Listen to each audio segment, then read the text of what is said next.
الحمد لله رب العالمين. يا رب يا عظيما يرجى لكل عظيم، اغفر الذنب العظيم واستر العورات وآمن الروعات وفرج الكروب واغفر الذنوب واستر العيوب. يا غفار الذنوب اغفر ذنوبنا، ويا ستار العيوب استر عيوبنا، وتول أمرنا وأحسن ختامنا واجبر كسرنا، وبلغنا مما يرضيك آمالنا. اللهم بلغنا مما يرضيك آمالنا، اللهم بلغنا مما يرضيك آمالنا. اللهم انصر الإسلام وأعز المسلمين، واعل بفضلك كلمتي الحق والدين. اللهم أذل الشرك والمشركين، اللهم أذل المنافقين، اللهم ارم الظالمين بالظالمين، وأخرج المسلمين من بينهم سالمين غانمين يا أرحم الراحمين يا رب العالمين. آمين. وأشهد أن لا إله إلا الله ولي الصالحين. يقول أحد العارفين بالله: الرجال أصناف أربعة. الرجال أربعة أصناف، يعني أربعة أنواع. رجل يعلم ويعلم أنه يعلم، فذلك عالم فاسألوه. ورجل يعلم ولا يعلم أنه يعلم، فذلك غافل فنبهوه. ورجل لا يعلم ويعلم أنه لا يعلم، فذلك جاهل فعلموه. ورجل لا يعلم ولا يعلم أنه لا يعلم، فذلك مكابر فامقتوه. صلوا على رسول الله. تزود من حياتك فإنك لا تدري. إذا جن ليل هل تعيش إلى الفجر؟ فكم من فتى أمسى وأصبح ضاحكا وقد نسجت أكفانه وهو لا يدري. وكم من صغار يرتجى طول عمرهم وقد أدخلت أجسادهم ظلمة القبر. وكم من عروس زينوها لزوجها وقد قبضت أرواحهم ليلة القدر. تزود من حياتك فإنك لا تدري. إذا جن ليل هل تعيش إلى الفجر؟ هل تعيش إلى الفجر؟ فكم من قوي مات من غير علة، وكم من سقيم عاش حينا من الدهر. عاش حينا من الدهر. وأشهد أن سيدنا ونبينا وعظيمنا وقدوتنا محمد رسول الله صلى الله عليه وعلى آله ومن والاه.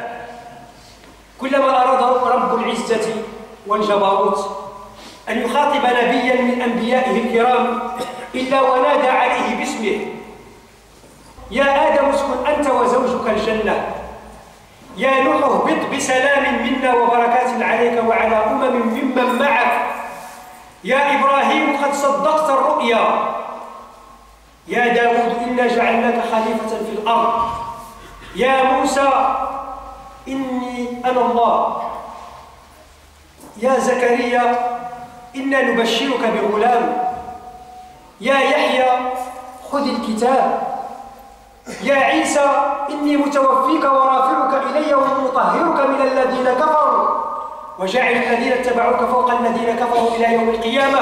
أما إذا أراد أن ينطق ويتكلم ويتحدث ويوجه كلامه إلى الحبيب صلى الله عليه وسلم فيقول له: يا أيها النبي إنا أرسلناك شاهدا ومبشرا ونذيرا وداعيا إلى الله بإذنه وسراجا منيرا. صلوا على السراج المنير. ويقول له: يا أيها النبي لم تحرم ما أحل الله لك. ويقول له: يا أيها الرسول بلغ ما أنزل إليك من ربك وإن لم تفعل فما بلغت رسالاتي والله يعصمك من الناس. بلغ العلا بكماله، كشف الدجى بجماله، عظمت جميع خصاله. صلوا عليه وآله. اللهم صل على سيدنا ونبينا وعظيمنا محمد بن عبد الله عدد ما كان وعدد ما يكون وعدد ما لا يكون لو كان كم كان يكون. أحبابي في الله، طبتم وطاب ممشاكم وتبوأتم من الجنة منزلا. أسأل الله العلي العظيم الذي جمعني بكم في هذا اليوم العظيم، في هذه الجمعة الطيبة المباركة العظيمة، أن يجمعني بكم مع سيد الدعاة المصلحين، سيد الأولين والآخرين، يوم لا ينفع مال ولا بنون إلا من أتى الله بقلب سليم. أحبتي في الله، حضرت لكم هذه الخطبة المباركة وقد اخترت لها عنوانا ألا وهو المسجد. فما هو المسجد؟ وما دور المسجد؟ كما ولينا نشوفوا اليوم المساجد، حل نصلي بالعشير تروح، حل نصلي بالعشير تروح، حل ندير الجمعة بالعشير تروح، صافي. هذا هو اللي اصبح هذا هو الشغل الشاغل ديال المسلمين اليوم. نحلوا المساجد ونخلصوا عليها المليارات، الفلوس صحيحه كتضيع على المساجد، الزخرفه والزواقات والصوامع، ما شاء الله مساجد، لكن اين هو دور المساجد؟ كان على عهد رسول الله صلى الله عليه وسلم المسجد معلمة وكان جامعة، والدليل على أن المسجد كان جامعة لقد تخرج منها أو فيها المصلح العظيم كأبي بكر، والزعيم الملهم كعمر، والحلي الكريم كعثمان، والقائد المقتدر كعلي، والبطل المغوار كخالد، والفيلسوف البارع كسلمان، والمفتي المقتدر كابن عباس، والمعلم الحليم كابن عمر. من أين تخرج هؤلاء؟ هل تخرجوا من جامعات أوروبا أم جامعات أمريكا؟ لا، بل تخرجوا من جامعة عميدها محمد صلى الله عليه وسلم، الذي ربى أعظم الرجال صلى الله عليه وعلى آله وصحبه أجمعين. اللهم صل على الحبيب. فهؤلاء الذين تخرجوا قادوا الأمم، كانوا زعماء للأمم. بعد ماذا؟ بعد أن كانوا عبادا للحجر، جعل الرسول صلى الله عليه وسلم من عباد الحجر قادة للبشر، وجعل من رعاة الأغنام زعماء للأمم صلى الله عليه وسلم. فأخرجوا الناس من عبادة الأوثان والأصنام، أخرجوا الناس من عبادة الناس إلى عبادة رب الناس، فصلى الله على الحبيب محمد. فلماذا لا يقتدي المسلمون في زماننا هذا بالصحابة الكرام ويرجعوا بالمساجد كما كان دأبها على عهد رسول الله الحبيب صلى الله عليه وسلم؟ أصبح دأبنا المشاكل والهموم والأحزان والتطاحنات والحكم بغير ما أنزل الله في قعر وجحر المساجد، ولا حول ولا قوة إلا بالله. ولقد صدق المعصوم صلى الله عليه وسلم يقول: إذا أسندت الأمور لغير أهلها، إذا أسندت يعني انتسبت الأمور لغير أهلها فانتظر الساعة، فانتظر الساعة، ولا حول ولا قوة إلا بالله. أين دور المسجد في إصلاح المجتمع؟ أين دور المسجد في إصلاح المجتمع؟ أين دور المسجد في إصلاح ذات بين الناس؟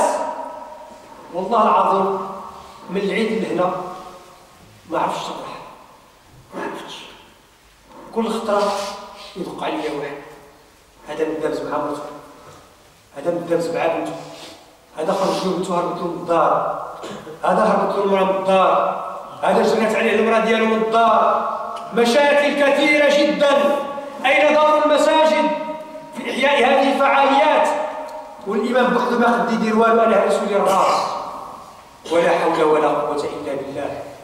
وليس هناك من معين، ما كاين حتى شي معين، لا من الناحية ديال الأمة اللي كتصلي هنا، ولا من الناحية ديال الفئة المسيرة لبيت الله عز وجل. فأين هو دور المسيرين؟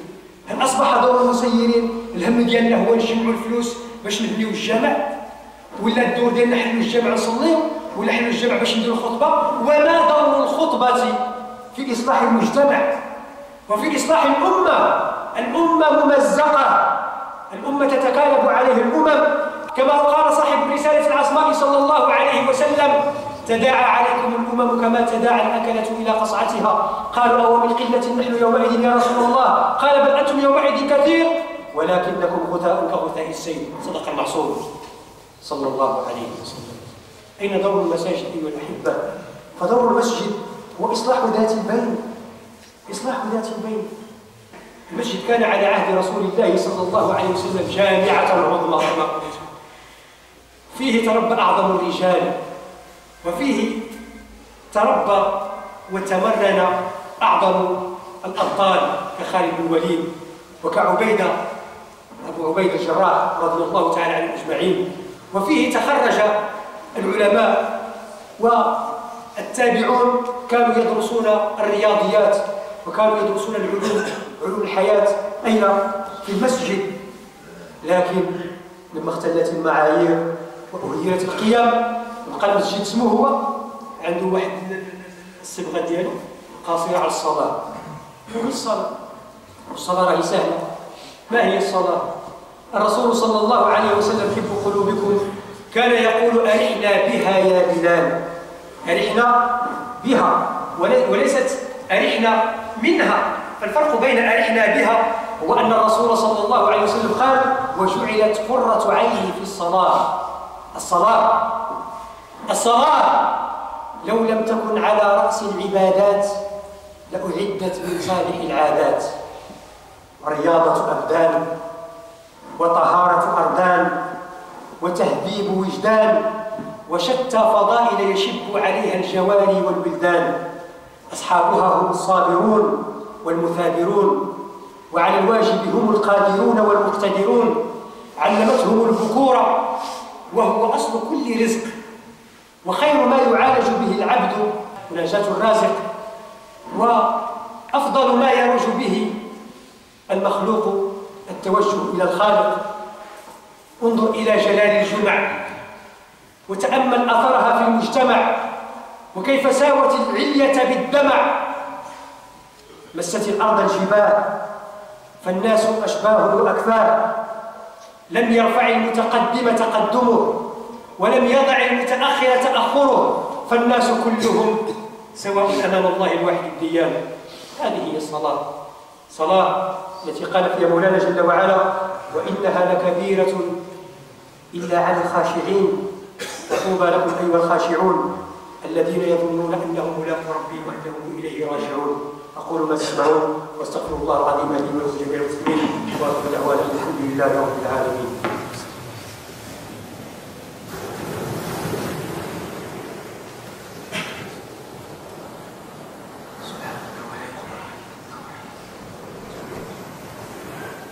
الحمد لله رب العالمين، أصلي وأسلم صلاة وتسليما يليقان بمقام أمير الأنبياء وإمام المرسلين سيدنا محمد صلى الله عليه وعلى آله وصحابته الغر الميامين. وحمد اللهم مشايخنا ووالدينا وأمواتنا وأموات المسلمين أجمعين، آمين. La mosquée, une place pour l'éducation et l'enseignement. La mosquée était une institution musulmane importante.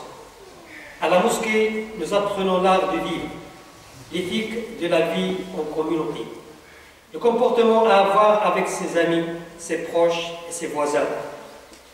Nous y apprenons également à respecter les gens de science et à leur donner la priorité. Nous y apprenons l'organisation et l'obéissance. Et enfin, à la mosquée, nous prions la prière en groupe qui dépasse en mérite la prière individuelle de 27 degrés.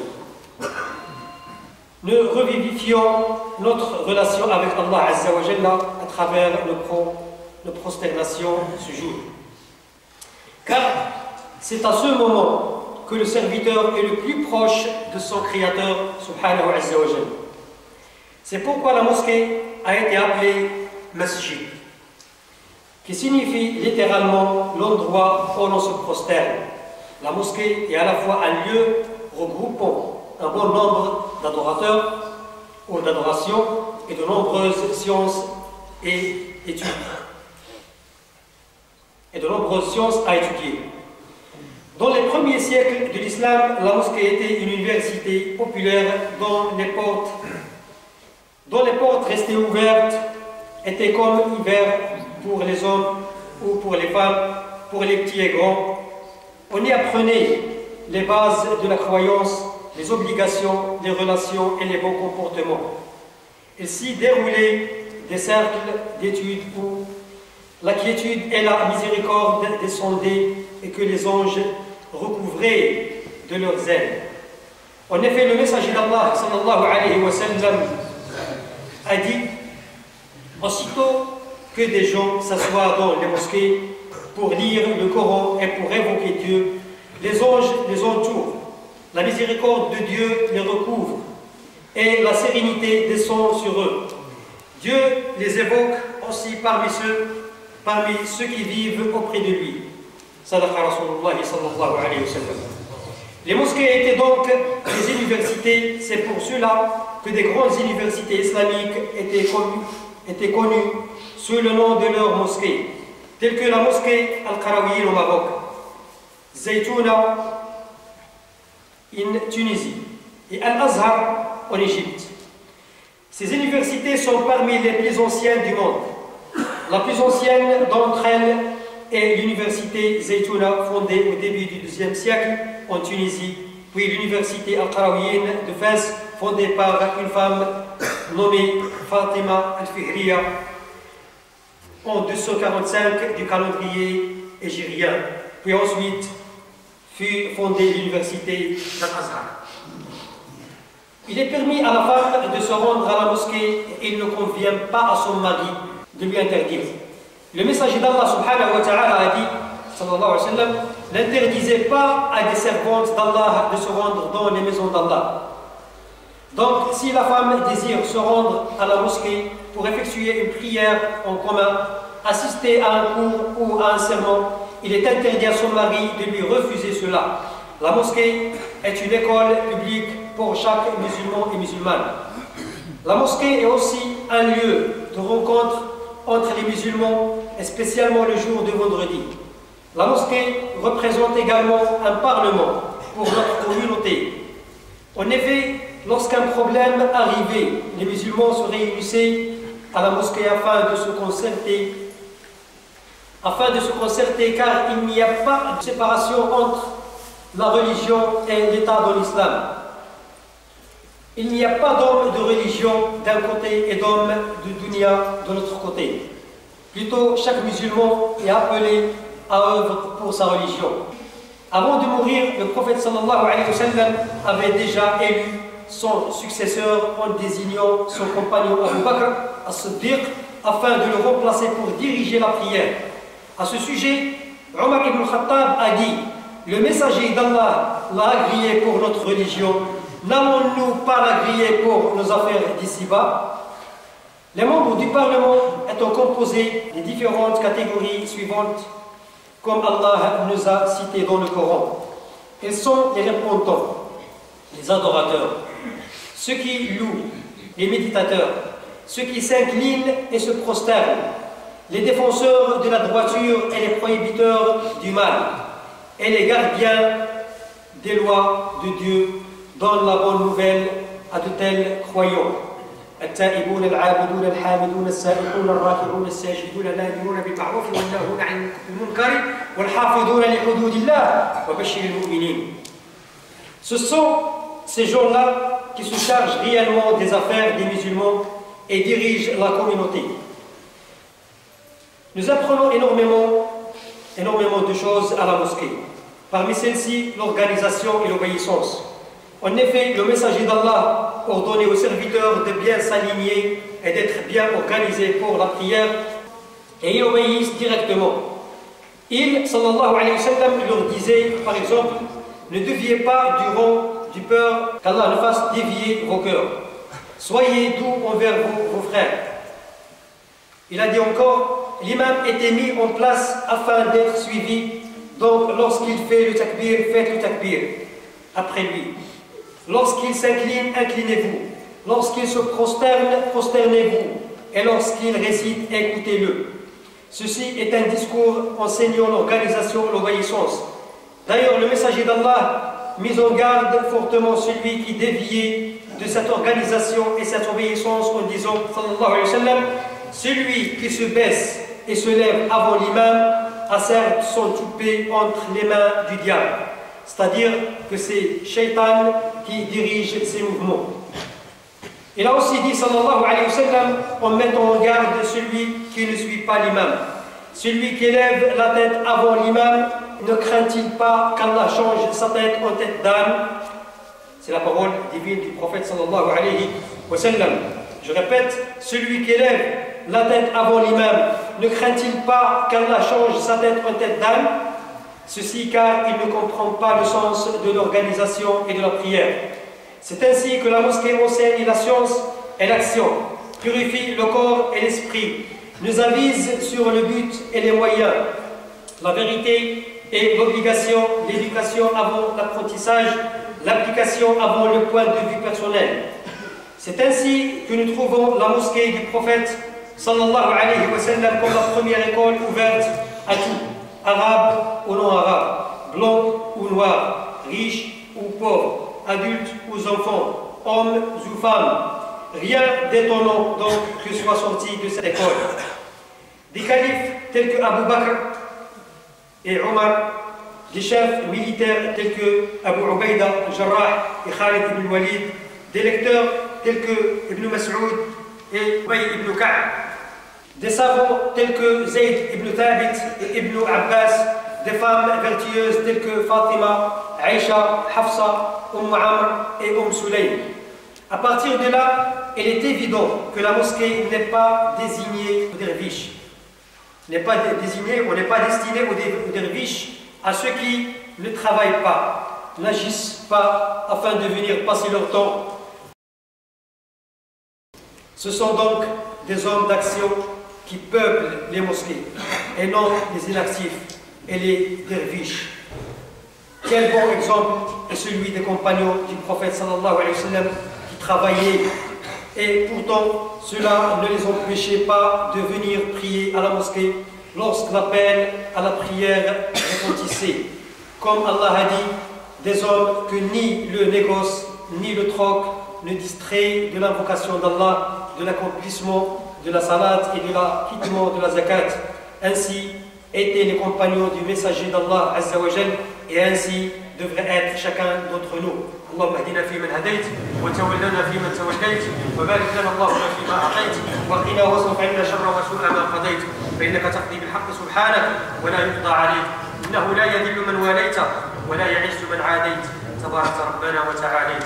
اللهم اقسم لنا من خشيتك ما تحول به بيننا وبين معاصيك ومن طاعتك ما تبلغنا به جنتك ومن اليقين ما تهون به علينا مصائب الدنيا يا ارحم الراحمين يا رب العالمين. ومتعنا اللهم باسماعنا وابصارنا وقواتنا ابدا ما احييتنا واجعله الوارث منا ولا تجعل مصيبتنا في ديننا واجعل ثارنا على من ظلمنا وانصرنا على من عادانا يا ارحم الراحمين يا رب العالمين. اللهم انصر الاسلام واعز المسلمين. اللهم اعز بفضلك كلمتي الحق والدين. اللهم اذل الشرك والمشركين. اللهم ارم الظالمين بالظالمين واخرجنا بهم سالمين غانمين.